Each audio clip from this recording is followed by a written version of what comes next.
They're building something in our neighborhood.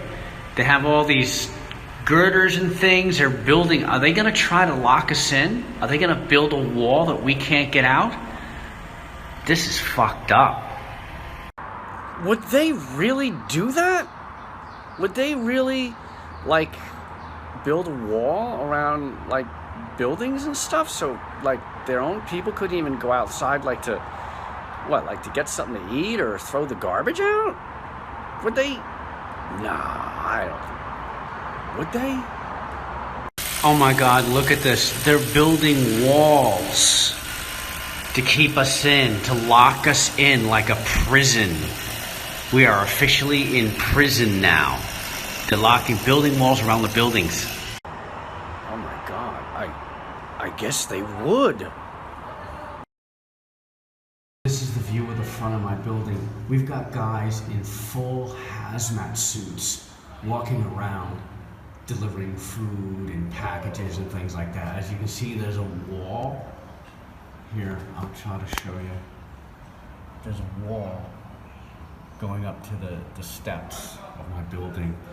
And here's a guy in full hazmat, man, delivering stuff. Another guy over there, full hazmat suits.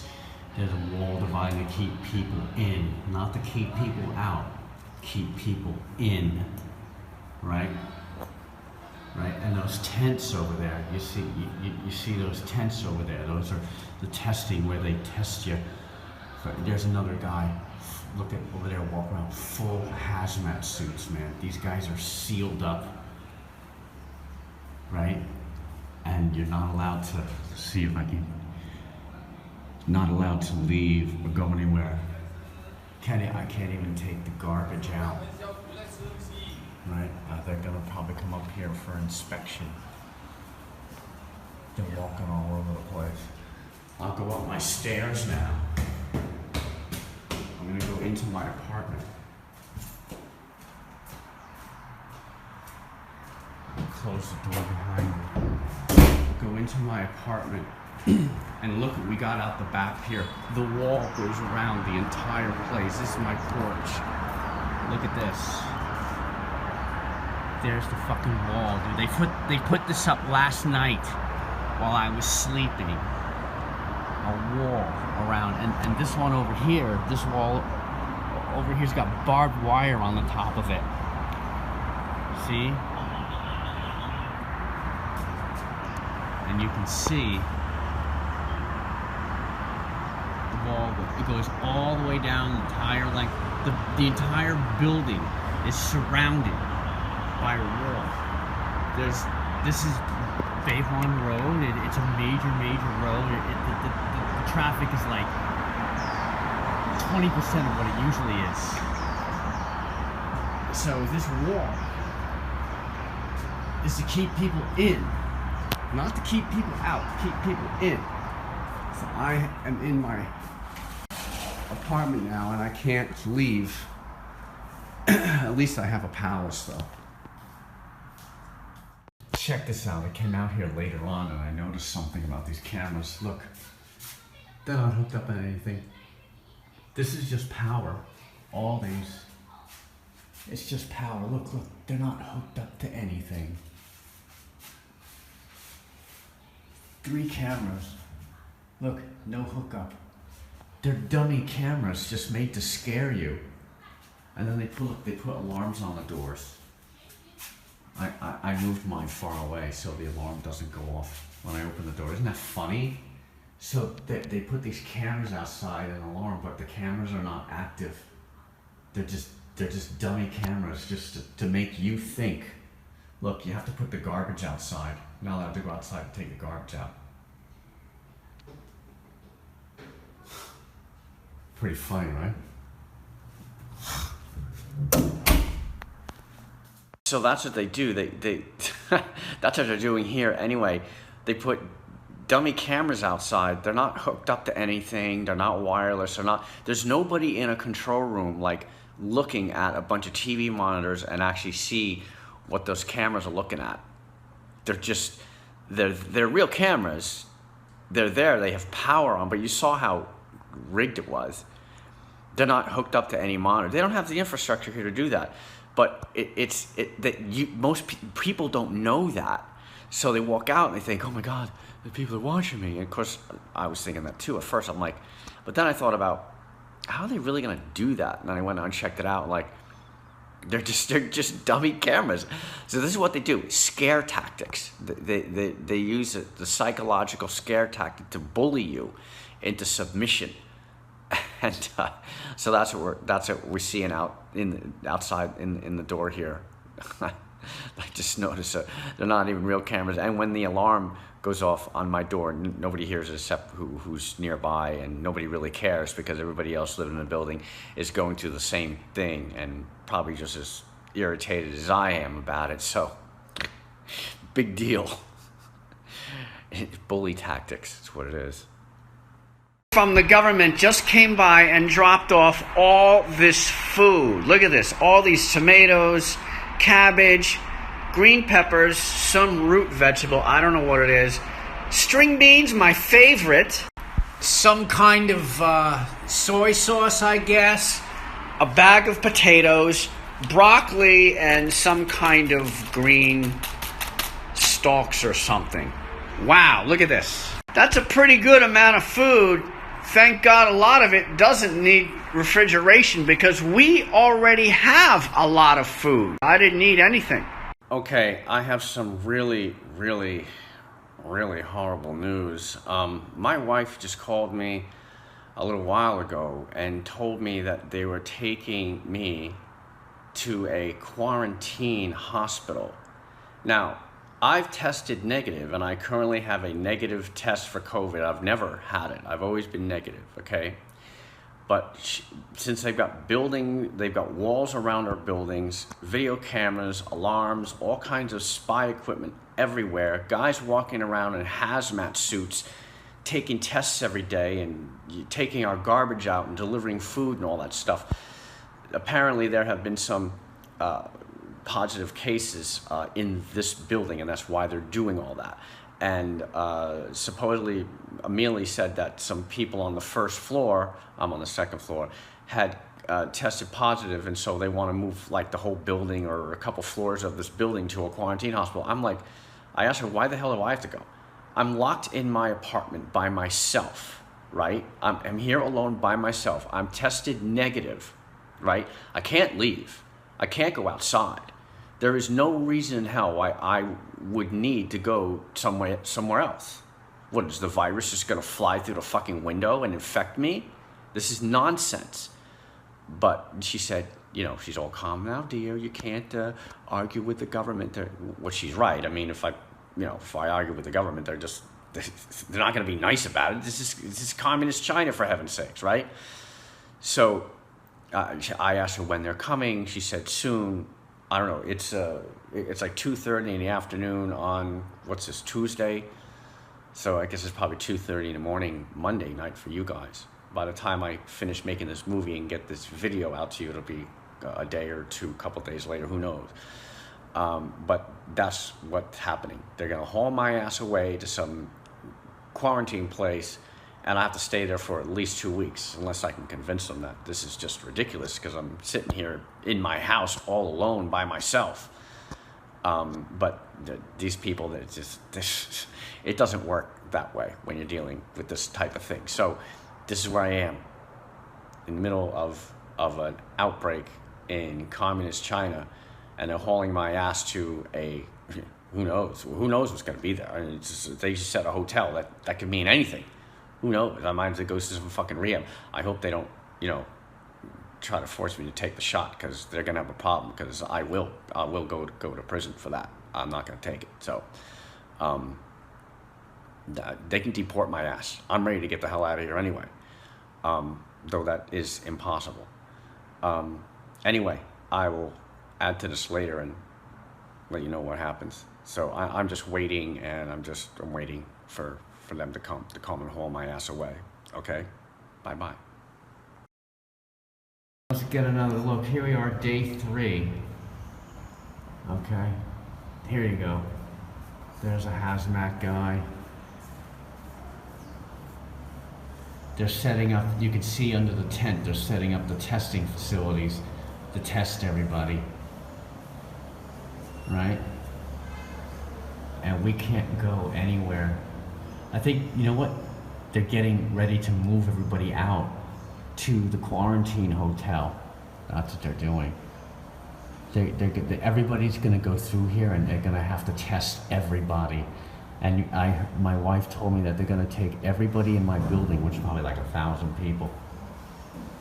Okay, I gotta go. Okay, here's a view from the next floor up. Get a little bit of a better view here. Here you can see the wall. It goes around my building only. It only goes around my building because there's confirmed cases in this building. And you can see at one side there's an exit. It goes into the tents where they'll test everybody. You can see those yellow bins where they throw the garbage. You can see now the hazmat guys. Look, she's got a carriage full of packages, like, you know, from the couriers to deliver to the people, okay? Because we're not allowed to go outside. And then over there, you can see some guys in the blue outfits, like the hospital outfits with masks and everything. They're walking around making sure somebody doesn't try to run out of this place. Like, where are they gonna go? And then the other side, this here, I guess, is an entrance. I guess they're gonna start moving people out soon or whatever, right? Let me see if we get another view from here, from the window. You can see down over there, right? So that's how it is. And some of these guys in these suits, they walk around and spray this disinfectant crap on the ground all over the place. They put it on the floor, makes the floor wet. It's really nasty. Here's the garbage piling up over here. I'm not allowed to take it outside. Okay, here we are in day 6. I'm giving you an update. Day 6 now of the lockdown. Let's take a look outside. As you can see, it's really quiet. There's nobody around anywhere. Now they have walls on the sides of the tent, and they have some table out there with some disinfectant stuff on it. Looks like they're preparing for something, who knows. Amelie said that they're gonna change the testing method today. Instead of taking a saliva test in the back of the throat, they're gonna stick something up our nose or some shit like that. I imagine it's gonna happen later. And if I turn around here, you can see the garbage is piling up.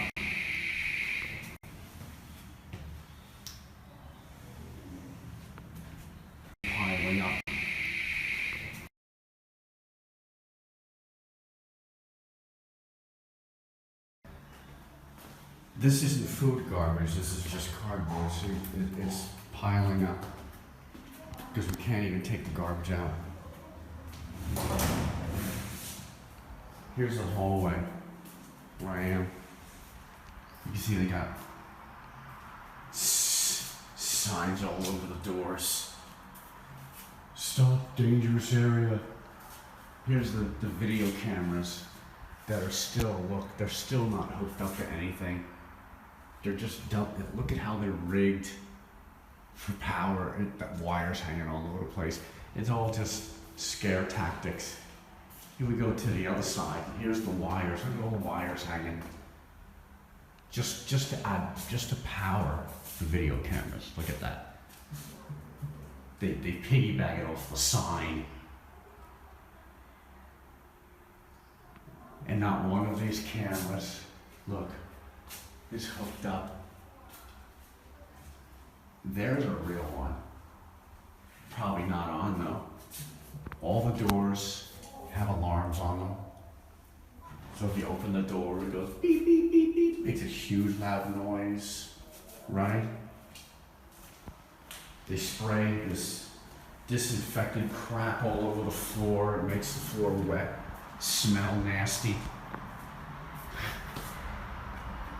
And I'm back inside my palace.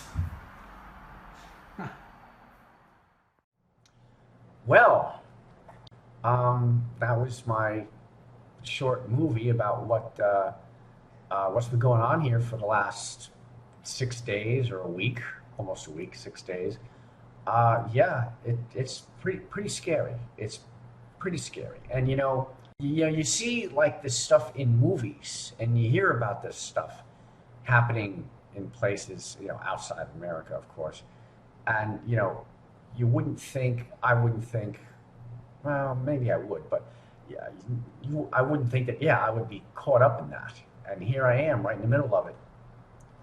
I'm a prisoner, at least I'm in my own home, right? At least I'm in my own home. I'm still here. It's day 6. I'm still here. I'm in my home. I'm not at a quarantine hotel. Well, why is that? I got lucky. What happened was, I guess it was day 2, Amelie called me. She was in Da Peng, and she called me and said, listen, I have some bad news for you. And I'm like, oh, geez. I thought, oh, God, I must have tested positive. Like, what else could it be, And she's like, well, they're going to take you to a quarantine hotel. And I'm like, what? Why? What the hell? Why are we going to do that? Oh, because the virus is very bad and we're in a dangerous place. Dangerous place means because there's a lot of reported outbreaks here in my district, Fujian, where I live, right smack in the middle of Shenyang. And she said, well, they're going to take you to a, I said, just me? Because I'm a foreigner. They treat foreigners differently than they treat their own kind. And so, no, the whole building. Oh, they're going to take my whole building to a hotel? Are you nuts? How many people is that? How many people live in this building? There's like 18 floors or something like that. And there's, 6 apartments on each floor. If there's 2 people minimum, 3 people are most of them, 6 apartments on 18 floors. Well, do the math. I mean, what would that be? I didn't even do the math. I take 16 floors times 6 apartments times, let's say 2.1 people per it's only 200 people. That's it. Only 200. Okay, so there's a few hundred people in my building, right? And so where are they going to put them all? So she's like, I don't know. And I said, well, when are they coming? She said, I don't know, but soon. And I'm freaking out. I'm like, oh my God, they're going to be here like in 5 minutes or something. She's like, pack up whatever you need.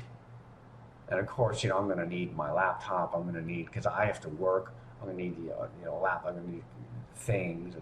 And if I figure I'm going to be locked up in a hotel just by myself, I'm not going to need many clothes. 1 change of clothes is all I'm going to need. I'm not going anywhere. I'll just sit around and, in my underwear or whatever, a pair of pants or something like that. I don't need to bring in really many clothes.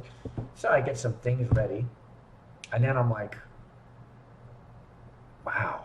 I mean, what would happen because hotel, that could mean anything, right? It's just like you go to a FEMA camp, you don't know.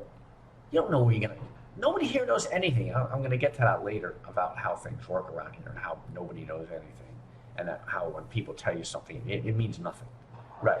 So I have no idea what that's, I mean, is it going to be like a 4-star hotel? Or is it going to be some shithole in the ground? Is it going to be, a gymnasium with 200 beds in it? What? I mean, they say quarantine hotel. It means nothing, right? So I'm thinking for the worst. I'm like, Jesus, wow. What, So I'm like kind of freaking out, like thinking, well, I have to work on Monday. I have to make money. I have to support myself. What the hell am I going to do? So I sat down on that couch back there And I have been studying the Bible now for 2 years, very, very closely. And so I started praying. I started praying to God. And I said something like, Heavenly Father, here's the situation I'm in. We're supposed to move us to some place. Who knows where that is? What I'm going to do? Blah, blah. And I'm like, Father, I don't need to go there. I'm here isolated. I'm isolated in my apartment by myself. I've never tested negative. There's no reason I have to go anywhere. And I presented my case to the Lord, and I said, if I stay here, I'll be very productive. I'm just going to study your word, this book, all day, every day, which is true, what I do. I just watch Bible studies, and I study.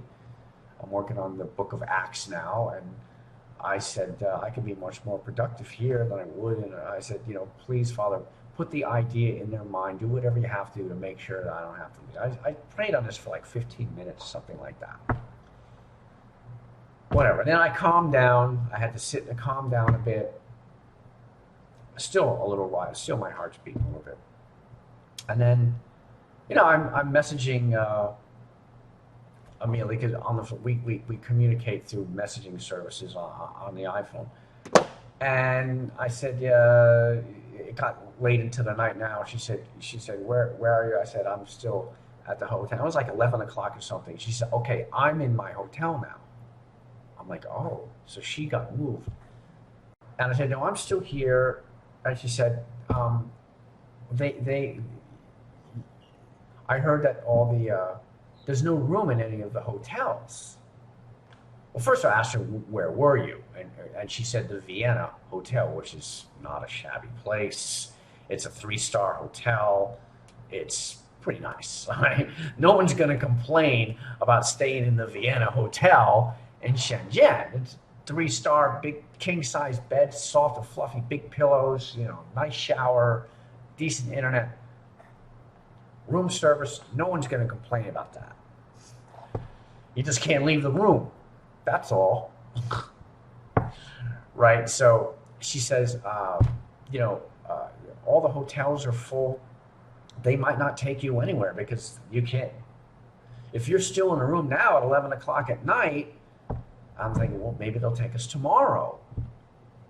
Tomorrow comes. I'm still here. And I'm thinking, if they were going to move us, they would have definitely moved us right away. They wouldn't sleep on it. They wouldn't wait for it, because this is really, really bad. There's like several cities shut down, not just all of Shenzhen. This entire city is shut down. The subways are shut down. The buses are shut down. Nobody can go outside. I showed you the traffic on the road. It's like 20, it's even less now. It's like 10% of what the normal traffic should be. Big stores, all the supermarkets are closed. The malls are closed. Everything's closed that they consider unnecessary. So just like food markets that sell, fresh vegetables and meat, they're open. That's it.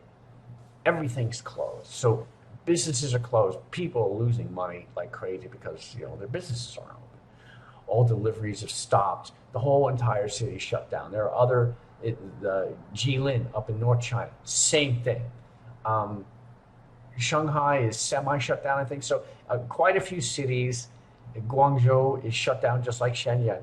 So several cities are shut down. This is really, really bad. So they're taking this very, very seriously because they have what's called a no tolerance, zero tolerance policy for this. So this is really, really serious. You saw they built a wall around my building. If anybody tries to even stick their head out the door, you got those stupid door alarms going off. I disabled mine. But yeah, this is really serious. So, she said, well, the hotels are full. They have no place to take you. And I'm thinking, God answered my prayer. That's what happened. God answered. I prayed hard on it. God answered my prayer. I just saw the power of prayer work.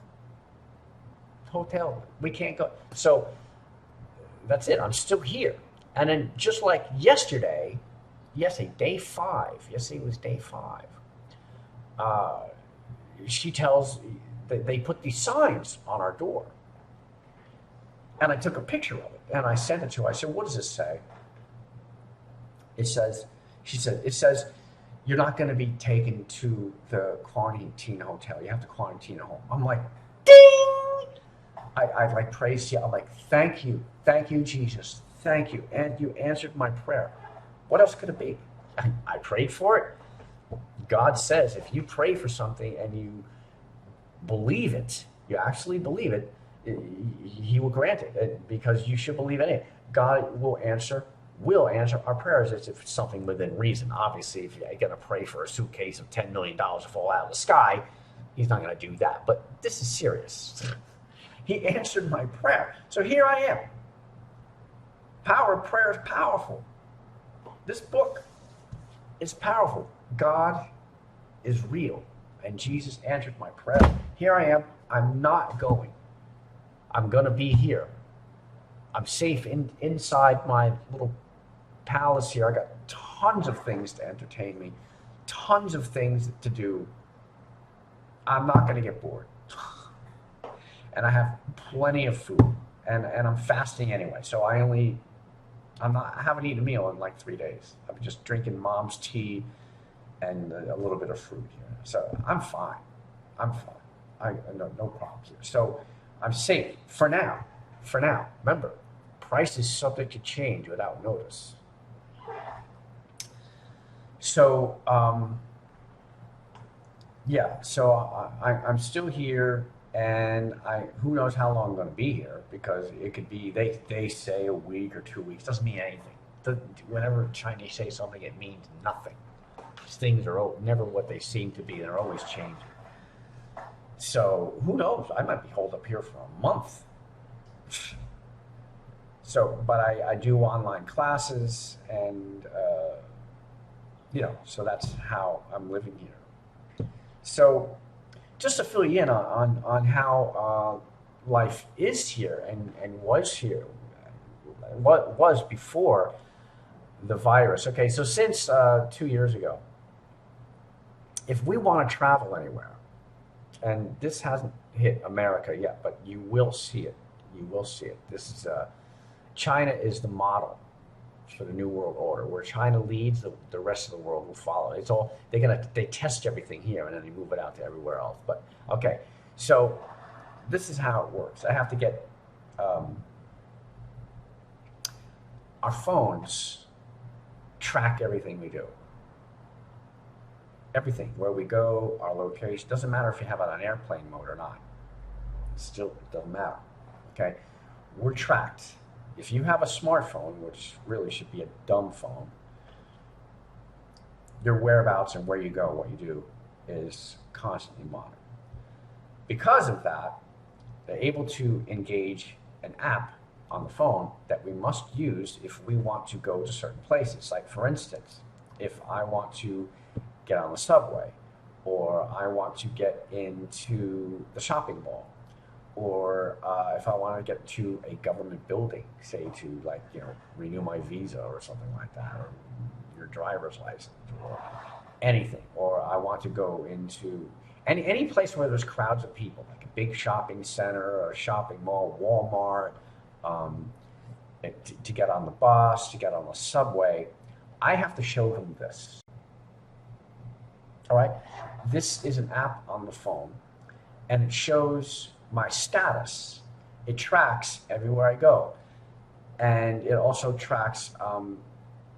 You have to get tested every so often. Also tracks when my last COVID test was and the status of that. If my code is green, like this is now, there you go. There's the green code. So it's green. All right. Green, it means I'm safe. It means I haven't traveled to any place dangerous where there's known outbreaks, and I haven't. I test negative, right? So if I want to they have to scan this code. I have to show this, and they scan it. And when they scan it, it verifies, and then it comes up my ID, my picture, and who I am, and everything, right? So this is tied to our this is tied to, to my, because even just to get a phone, even just to get a phone number, to get a SIM card, to put in this phone, I have to show like my passport and my ID. I can't just go into like, the pharmacy and buy a SIM code from my card. I guess you probably can do that in the U.S. Can't do that here. I got to show my some sort of identification, especially me being a foreigner. So I have to, present my passport and all that shit. So this phone number is tied to the Chinese government. They know that this is my phone number. If they see this number come up, they know it's me. They know it's mine. They know I'm American. They know how long I've been in China. They know the last time I entered China, the last time I left China, if I went to Hong Kong, whatever. They know what I do for a living. They know everything about me on this phone, all right? Because of this code, because of my phone number is kept in a database with the government. So I have to show that code to get on the subway.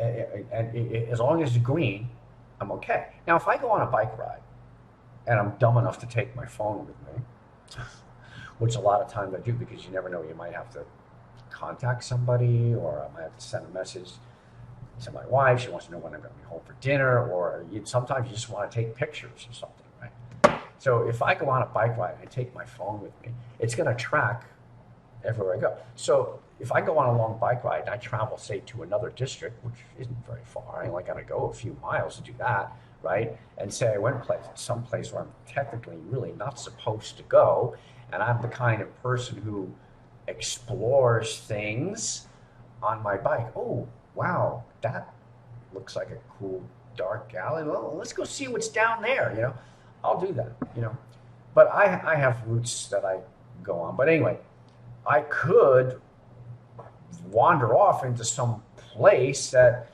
is a danger zone. And then I would come back home and find that my code is now red. It's not green anymore. That hasn't happened to me yet, luckily. But if it did, I wouldn't be able to get on a subway. I wouldn't be able to get in the supermarket. I wouldn't be able to buy anything. Okay, so all that's monitored. Yeah, this is how life is here, okay? This is why they sicked that virus on us in the first place, so they could put all this stuff into action, because it wasn't like this before coronavirus. Everything was just normal. You could freely go and do whatever you wanted. So now they got cops everywhere. If you go on the subway or go in the supermarket, they have guards and standing. Oh, you got to show your code, and it better be green, or you ain't getting in that store. And then you have to wear a mask too if you get on take public. To do any of these things I just talked about, you have to wear a mask. You have to show your code. If it's not green, you ain't getting in. And if it's not green, they take your temperature too. So you have to have a mask on. They show the code. They take your temperature. So if your temperature's not normal and you don't have a green code, they're going to be very curious of why the hell you're even walking around outside. They'll haul your ass out to some, quarantine hospital, and who the hell knows what they'll do to you when they get you there. So it's been like this for like a year and a half, right? You have to have this certain app on your phone to travel and do anything, right? Now, sometimes I'll go on a bike. I'll leave the phone home. So they don't know. They think I'm sitting home. But no, I'm out, 15 miles away from here. And that's a smarter thing to do. But the thing is, I can't do that anymore because I need this code. If I live in a gated community. I live in imagine a bunch of high-rise apartments. This building's like 16 or 18 floors. We have some other buildings that might be like 25 or 30 floors tall. And there's maybe, I don't know, maybe a dozen buildings in this community. It's a square city block, a city not as big as a New York City block. They're a little smaller than that. A New York City block is really big, but it's a square Shenzhen city block. And so it takes up a whole area like that. Got a dozen high-rise buildings. Down at the bottom, you've got, it's kind of like a park. You've got there's a swimming pool, and you've got an area. They've got a convenience store, and there's some nice trees. And I'm in the tropics, so we got palm trees, and some green areas, and some like sidewalks, and there's a city square where all the kids play. So imagine something like that, but it's gated. You can't just roll up on you know onto. You have to, like, if you wanted to come visit me, it's not like New York. I can just go into the lobby of your apartment and ring your buzzer and say, "Hey, I'm here. Buzz me in." It doesn't work like that here. They're all gated in, so I have to go to the guard. There's a guard at the gate. And if you wanted to say, "Come visit me," you can't just go into my lobby and ring the bell, "Hey, I'm here," and I buzz you in. They have to get past the guard first. So, they'll go to the guard. I'm here to visit so and so. They live in. They'll ask, who is he? What building? Blah. And then they'll call you on the phone. You have a visitor. Is it cool to let him in? Oh yeah, let him in. Of course, I don't speak Chinese, so they can't do that. So the guy has to tell me, "Hey man, I'm at your gate." So I have to come down and get him, and then let him in. That's how it works. So I can't even get in my own neighborhood if I don't have this fucking green code on my phone. They won't even let me in my own neighborhood where I live. That's the way it's been for the last year and a half here. And so I have to take it with me. So that's how this works here. That's how we live here. That's how we've been living since Corona took effect. So it's progressively getting more, more communist, more Naziist, more, controlling. That's the way it is, and America's heading that way. I know you guys probably don't see that, but I certainly do. And so this is what we have to do. We have to do this. So now with this lockdown and the walls around. Okay, so I talked about my community, right? A dozen or so high-rise apartments. And each one's in a different building. So I'm in, I guess this building that I'm in is actually like two buildings, because they're like got a building, and then in between the buildings is kind of like a connector thing. You got when we looked out, you saw the wall, and you saw the stairs going up. Remember I showed you the stairs? Well, that's in between the two buildings. So imagine I got one high-rise building that I might be building 2 or something like that, and it's 18 stories. And then next to me is another building, 18 stories, and in between that is just a stairway. But it's like two high rises next to each other with a space in between, and so it's actually two buildings. So that wall that I showed you goes around both our buildings because they're on the same foundation. It's kind of two buildings in one, if you can imagine. Two high rises, and just in between is just a stairway and a common area where all the mailboxes are. On this side, you got the mailboxes for building 2. On this side, you got the mailboxes for building 1. If you came up those stairs, you make a right, you go to one building. You make a left, you go to another building. But it's kind of 2 in 1 buildings. They share the same foundation. So that wall goes around both buildings. There's actually got 2 buildings locked down. Now the other 10 buildings or so in this neighborhood, they don't have walls around them, unless someone in that building had a positive test, then they would. But my building does. So several people immediately told me were tested positive for the virus, and so they put the wall around my 2 buildings. Now, the other buildings don't have walls around them, but still, as of yet, nobody can still go outside. When I look out the window, I don't see people walking around out there, right? It's you saw that. It's quiet. There's nobody. There's normally that area that I showed you with the walls and the tents and everything. Normally, that's just loaded with kids. Little kids riding their scooters, rollerblading, playing badminton with the mom and dad. It's constantly, there's all kinds of stuff going on down there. It's nobody now. So I think for at least a week, the other buildings, they can't even go outside. Now, after a week or 10 days, who knows, whatever, they'll eventually let them out where they can roam around the neighborhood, but they can't go outside of the neighborhood, meaning they can't go out of the gate that has the guard on it. They have to stay within the community. My building will still be locked here because we've got the wall around us. So everybody else can go outside and rollerblade and play badminton and stuff. We gotta stay in here till who the hell knows how long, right? So that's the situation I'm in. Because I'd rather be here than in a hotel room. No matter how nice the hotel room is, I'd rather be here in my home.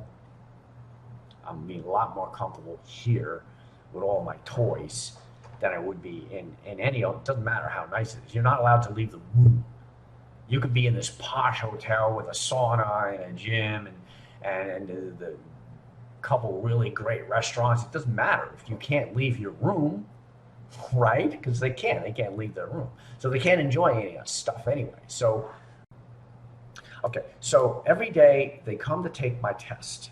And when they come to take my test, I have to show them another code for, remember, we're all controlled through this. Every move we make, everything we do, this. If I didn't have an iPhone, if I just had an old flip phone, I wouldn't be able to do anything. I wouldn't be able to, they have to make an exception somehow. Sorry, I don't have a phone. Well, you can't ride the subway. You can't get to work, right? Sorry, you can't go into Walmart to buy food. You have to have that green code that I just showed you. Now, every day when they come to take this test, see, my phone number is tied in with the government, which is linked to my passport, my ID, right, and my visa. Everything is all controlled by a database that's connected to this. So I have to show them this other code. All right, so I got this other code that I have to show, and when they go to give me the virus test, I have to show them this code, and they scan it, and that is hooked up to the medical database, and then they know that I'm me, and then they give me the test, and then it's the code is attached to the test tube. That's how I know who's who and when they take all these tests and stuff. And so I just noticed now every day I check my health status. See, I have to use this. Here, let me show you. Let me show you. Let's see if I can show you this on the phone here. This one. It's called WeChat. It's called WeChat. It's not showing you clearly. It's not showing it clearly, but anyway, I have this. It's a social media app that you use to communicate with. Kind of like, think of like Facebook Messenger is what it's like.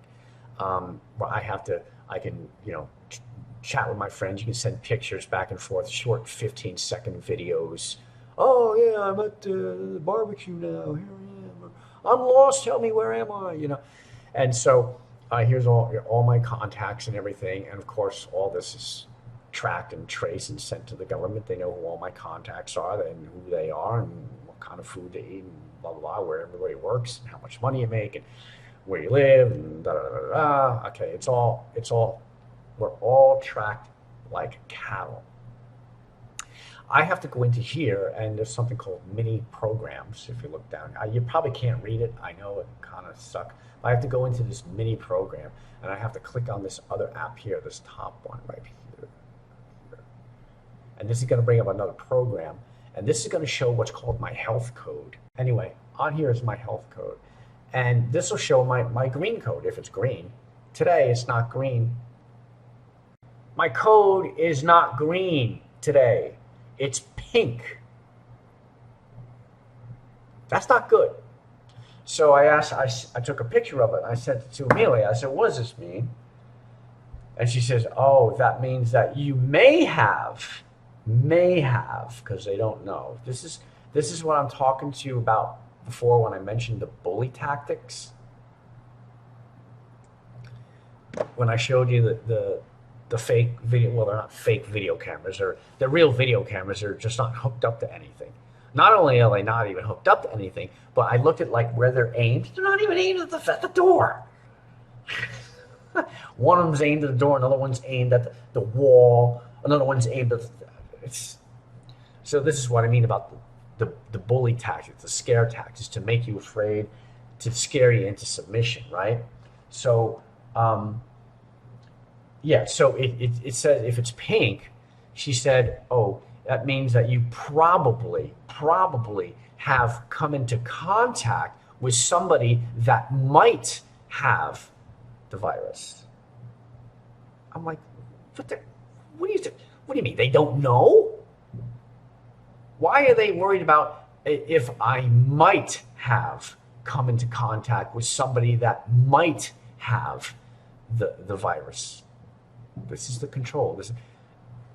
If they don't know, nobody knows, right? So it's bullshit. It's just probably everybody has this. Probably everybody that they took to the quarantine hotel has this, because she told me hers said the same thing. And yesterday it did not say that, because I check it every day. Yesterday, up until yesterday, it was green. I had a green health code, which means I can, I can get on the public transportation, I can go in the supermarket, I can, buy stuff, okay? But I just noticed it today, so I guess as of sometime maybe this morning or something, because I check it every day, it turned pink, and so did hers. So I'm willing to bet that everybody in this building and everybody that's in those quarantine hotels have a pink code, which means you can't go out. You have to quarantine. I can't go anywhere until this code turns back green again. And who the hell knows how long that's going to be, right? So this is how they control us through this. They're getting upset over a virus that is like, the common cold is worse than this. More people die annually from the common cold than this fucking stupid ass virus that's easily treatable, right? It's not a danger unless you're like over 80 or under 6 months, right?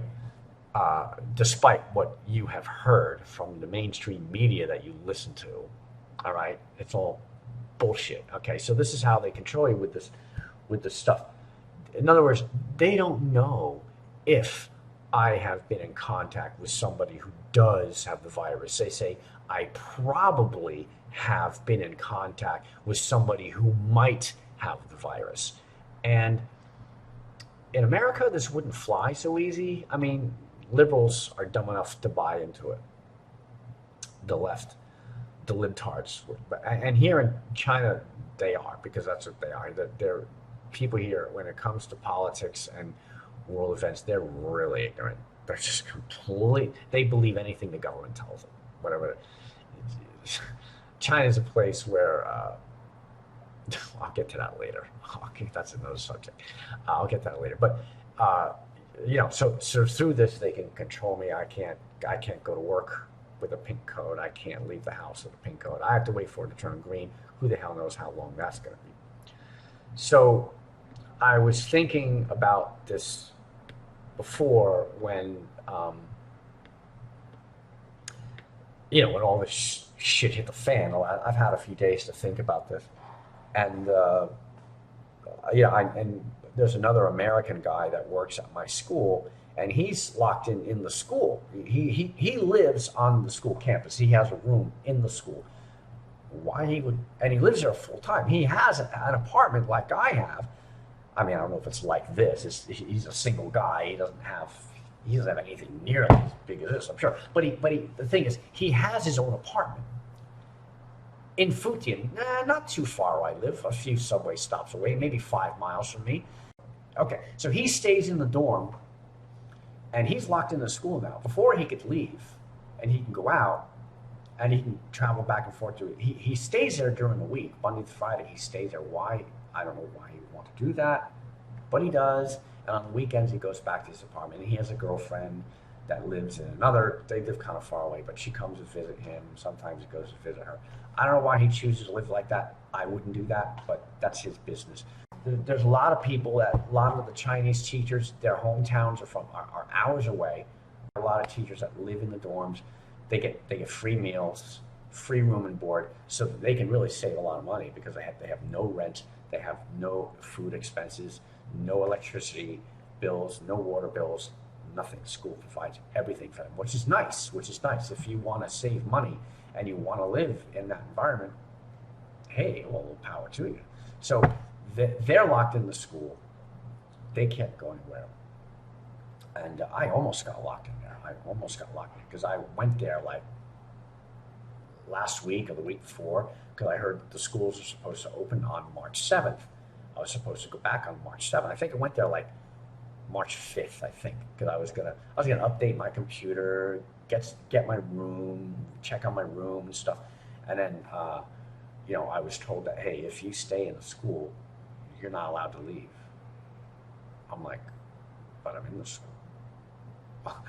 My supervisor, she said, because I said, hey, can you make sure that the office is open? Because I'm going to go to school tonight, and I want to update my computer and get stuff ready. So they usually don't lock the door, but you just call someone, make sure it's unlocked. She said, well, if you go in the school, you're not going to be allowed to leave. I'm like, what are you talking about? Well, because you live in Fujian, which is a dangerous area, an infected area. So if you go in the school, you're not being able to get out. But I was already in the school. She didn't know that, and I didn't tell her. And the guard let me in.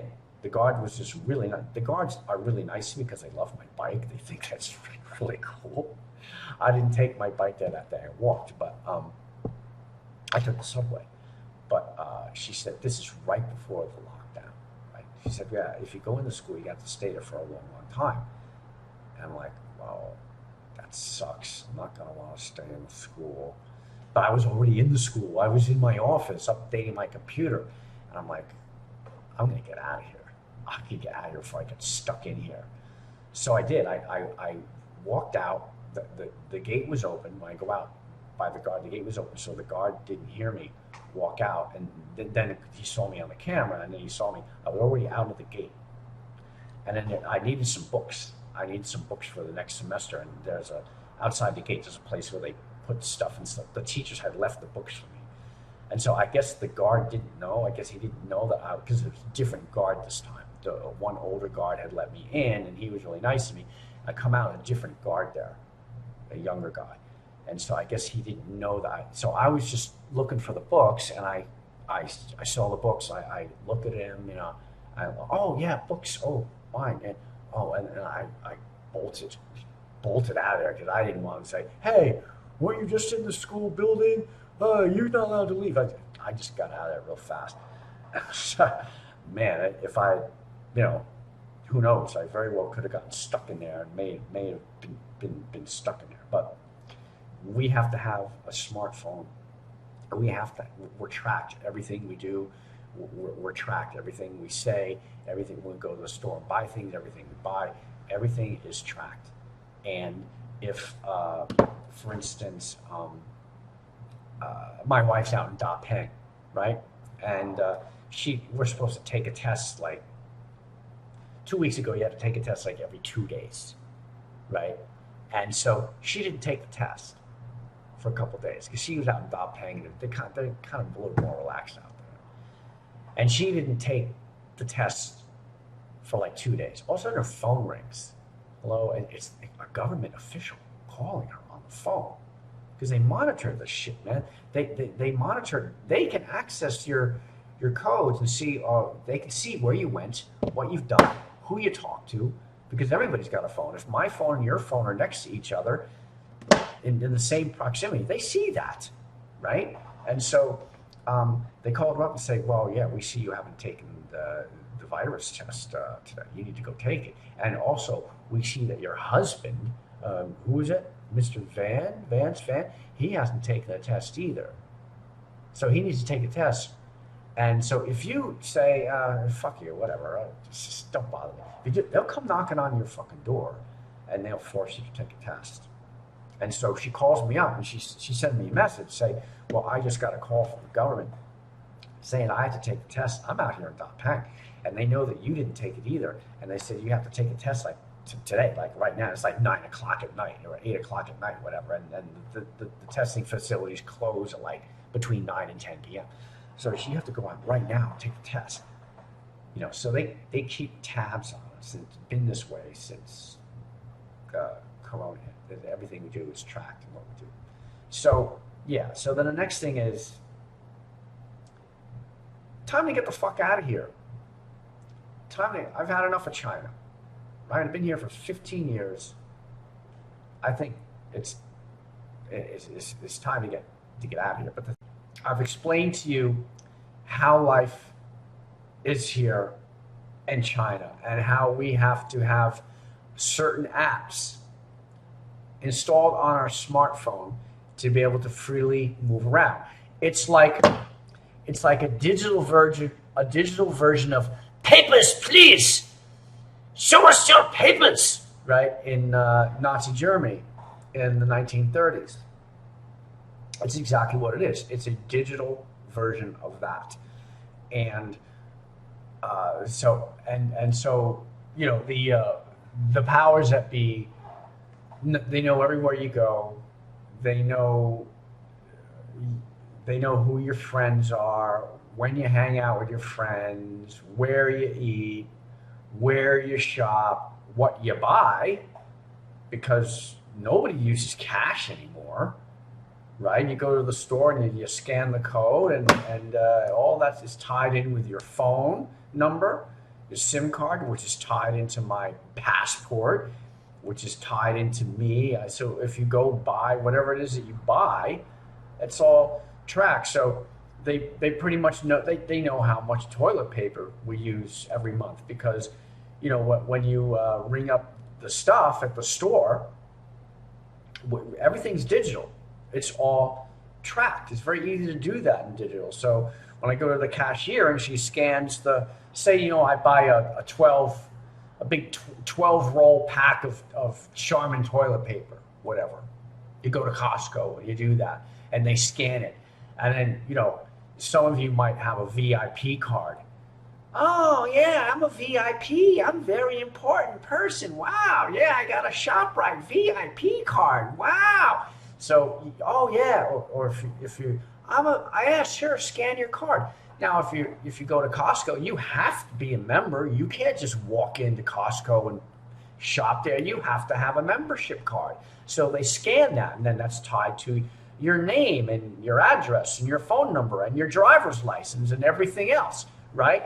So when you buy you buy the 12 roll pack of Charmin toilet paper, that's recorded, the time and date, the location you did that, and then so you go home, whatever. Now let's say, I don't know how much mileage you get out of 12 rolls of toilet paper. Maybe you get a month or 2 months or 3 months, whatever. But the next time you go back, let's say it's 2 months later, right? Let's say you might shop there every week. You might shop there every 2 weeks, but every 2 months you buy another 12 roll pack of Charmin toilet paper. So they know that you use 12 rolls of toilet paper in about 2 months. And everything else. How much meat do you buy? How much red meat do you buy? How much vegetables do you buy? How much alcohol do you buy? They know everything that you eat, your diet, everything. It's all tied in digitally. And it's all associated with you, either through your phone number, through your driver's license, through your passport if you have one. If anybody who traveled overseas has to have one. You guys go to the Bahamas. That's not the United States. You probably have to have a passport to do that, right? To get on the plane, right? So it's all tied in one way or another. You think that's not in America, but it actually is. And Facebook is like, whew, man, they're like the top of the totem pole as far as that goes. I mean, you go post a picture of you and your friends on the golf course. Hey, man, we're at the golf. You told them where you are. Big Brother's watching. It's stealth. It's the difference in the way China does it and the difference in the way the U.S. does it. As a U.S. They lie about it. They keep it, it's stealth, right? Oh, no, we're not spying on you. China's just blatant right in your face. Yeah, we're spying on you. We're keeping tabs on you. They don't hide anything. You have to have this code to go anywhere. Haven't you guys noticed the bazillion video cameras that are all over the place when you walk outside? Every single intersection, there's like 3 cameras facing in each direction, right? When you stop at a red light, haven't you noticed the cameras on the street light poles? Haven't you noticed that? And how come there isn't just one? There's 3 cameras, and each of them has a specific job. One camera just makes a video of what happens at the intersection, right? The other camera has technology that scans a license plate. It scans a license plate and runs a plate. They see your license plate, and they run that, and they say, well, you know, Jeff Van Weegen is at this traffic light right now, and he just at 9:02 a.m. on, you know, Franklin Turnpike or whatever, and you go by. The other camera uses face recognition technology. You might not know what that is, but they can frame your face, and it can reads the distance between your eyes, your cheekbones, the shape of your face, and it can recognize you.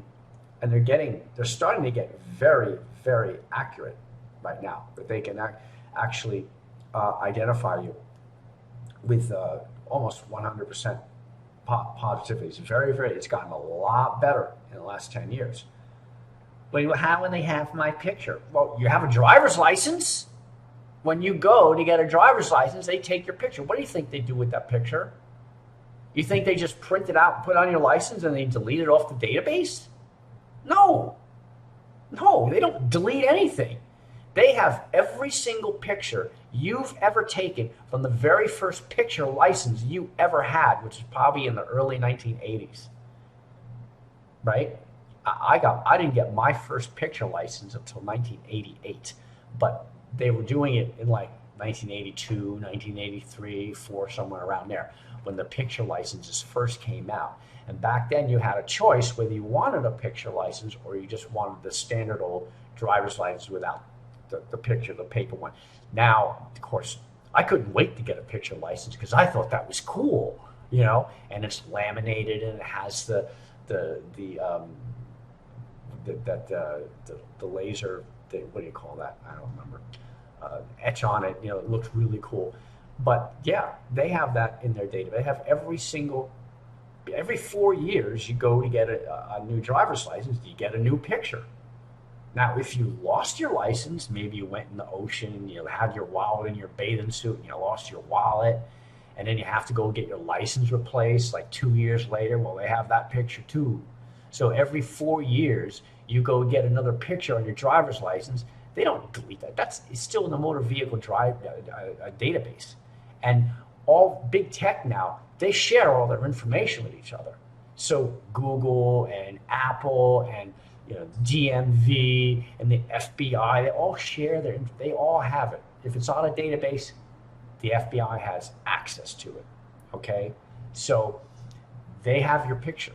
So the other camera, it uses face recognition technology. It scans your face, and then they can match that with the picture they have on file from the DMV from taking your picture every 4 years. So yeah, they can identify you very easily. So that's what all these cameras do. They track everywhere. You're being tracked and traced. You don't even know it. You don't even know it because they don't talk to, they hide. China, everybody knows. Every Chinese person, everybody here, they know they're being tracked. They don't hide it. They say, yeah, look at all those cameras. Yeah, we're watching you. We're watching you. And you have to have this app on your phone. Yeah, we got your number. We know everything about you. They're not hiding nothing. So that's the difference between how it is here and how it is where you guys live. You guys don't know. You think that, the government would never do that. There's laws and yeah. Do you know that they passed laws to make big tech there's, what's the word for it? They can't be held responsible for there's a word for it, I don't remember, but that they are not liable. You can't sue them for doing whatever the hell they want with your data. And you can say, well, it's my data, it's my personal information, which is, yes, but since it's stored on their servers, they own it. They own your data. So you can't sue them for, saying, well, you exploited my information and da da da da, whatever. They own it. Good luck with that. Good fucking luck with that. So they can do whatever the hell they want. They have carte blanche to do whatever the hell they want with your data, and there's not a damn thing you can do about it because they are can't be held responsible. But yeah, so that's like just a quick crash course on China and many things. I mean, I could talk about this for 12 hours, but this video has already gotten very, very long. And so that's what life is like here, and that's the deal. All right, so that's all I have to say for now because this has gotten too long. See you later. Bye-bye.